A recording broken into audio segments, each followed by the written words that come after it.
খাজুরিয়া ভৌমিক উচ্চ বিদ্যালয় alumni association কর্তৃক আয়োজিত ঈদ ও পুণ্যমিলন 2026 সাথে থাকছি আমি টাইম ক্যাপসুল মিডিয়া থেকে আহনাফ আলম ভুইয়া।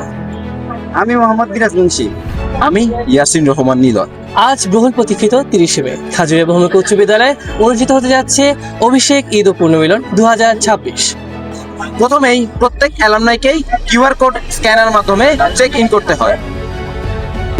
প্রত্যেক অ্যালামনাইয়ের জন্য রয়েছে স্পেশাল রেফারেল রুম। আমরা দেখতে পাচ্ছি প্রথমেই প্রাথমিক চিকিৎসা কেন্দ্র। এখানে ইমার্জেন্সি সিচুয়েশনে আমাদের যে কোনো অ্যালামনি চাইলে চিকিৎসা নিতে পারেন।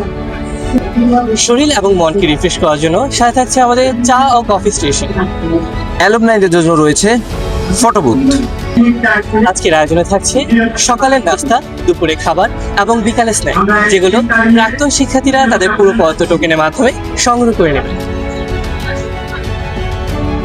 মহিলাদের জন্য রয়েছে আলাদা খাবার পরিবেশনের বুথ। সার্বিক নিরাপত্তার জন্য রয়েছে নিরাপত্তা বুথ ও তথ্য সহায়তা কেন্দ্র। প্রত্যেক অ্যালামনাইয়ের জন্য রয়েছে ব্যাচ ভিত্তিক আসন ব্যবস্থা। অনুষ্ঠানের প্রথম সারিতে রয়েছেন আমাদের শ্রদ্ধেয় শিক্ষকগণ এবং সম্মানিত অতিথিগণ। এই দিনটিকে আলোকিত করতে চাই। আমরা এখন যাব প্রাক্তন শিক্ষার্থীদের দ্বারে দ্বারে, শুনবো তাদের গল্পগুলো, তাদের স্মৃতি এবং অনুভূতিগুলো।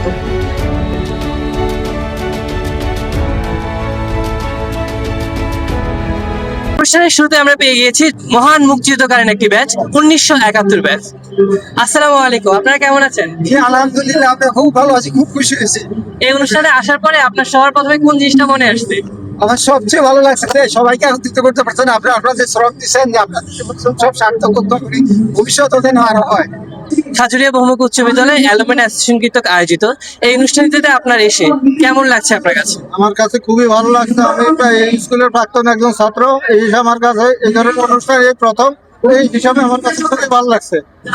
আমরা এখানে প্রথম, এখানে কোনো স্কুল ছিল না, এমন সময় আমাদের আপডেট হাই স্কুল ছিল। ওখান থেকে আমরা মনে আছে আমরা মাথায় কইরা গ্রুপ ধরে আমরা স্কুলটা এখানে আনছি। টিন সেট স্কুল হয়েছিল তখন, মাত্র একটা স্কুলেই টিন সেট ছিল। এই সমস্ত বিল্ডিং টিল্ডিং এত সুন্দর পরিবেশ এখন আমাদের অনেক মুগ্ধ করছে। এমন অনেক বছর পরে এই স্মৃতিচারণ হিসেবে আমাদের খুবই ভালো লাগছে। আমরা তো 71 ব্যাচ। হ্যাঁ, আমরা যখন উনি যেটা বলছে যে আমরা স্কুল ওই দিঘির পাড়ের থেকে মাথায় করে আনি এখানে স্কুল করছি যুদ্ধের সময়। আমি একজন ফ্রিডম ফাইটার, উনিও ফ্রিডম ফাইটার। আমার লেখাপড়া শহীদ স্যার, বিনীতি স্যার, আমিন স্যার, এরা আমার খুব আন্তরিকতা ভালোবাসতো এবং আমার ডেলি পড়াশোনা হতো। আমরা ছিলাম 3 সিট, এখান থেকে 3 সিটে বাসা স্কুল ছিল। আর এখন তো আল্লাহ এখানে সব উন্নত হয়েছে, অন্যরকম হয়ে গেছে। মানে সিট কষ্ট হয়ে যায়। আমাদের সময় তো ছিল তেমন একটা উন্নত ছিল না, একটা ভাঙা বিল্ডিং ছিল। এখন তো বেশ অনেক উন্নত হয়েছে, দিন দিন আরো ডিজিটালে আরো আপডেট হচ্ছে। আমরা আশা করি যেন আরো উন্নতি হয়, যেন আরো ভালো হয়, ছাত্রছাত্রী ভালো লেখাপড়া করে, ওদের প্রতিও যেন গাইড দেওয়া হয়, সবকিছুতে যেন সবকিছু ভালো থাকে। ভাঙা স্কুল ছিল, টিউব টেবিল ভাঙা ছিল, স্কুল ভাঙা ছিল, পানি পড়তো, এই সে অনেক কষ্ট হইতাম। এমনকি ঘরের ভিতরে কোনদিন গর্ত ছিল, এই গর্ত ছিল, দেখতাম অনেক সময় ভিতরে কুকুরে ঢুকে যেত। তারপর আমি লেখাপড়া করছি ওই সময়। এখন কিন্তু অনেক সুন্দর, কারেন্ট আছে, তার পাখা আছে, তারপরে যায় বিল্ডিং, ফাঁকা বিল্ডিং, অনেক সুন্দর। আমরা এমনকি বাথরুমে যেতে পারিনি, এখন বাথরুম আছে, সবকিছু সুন্দর।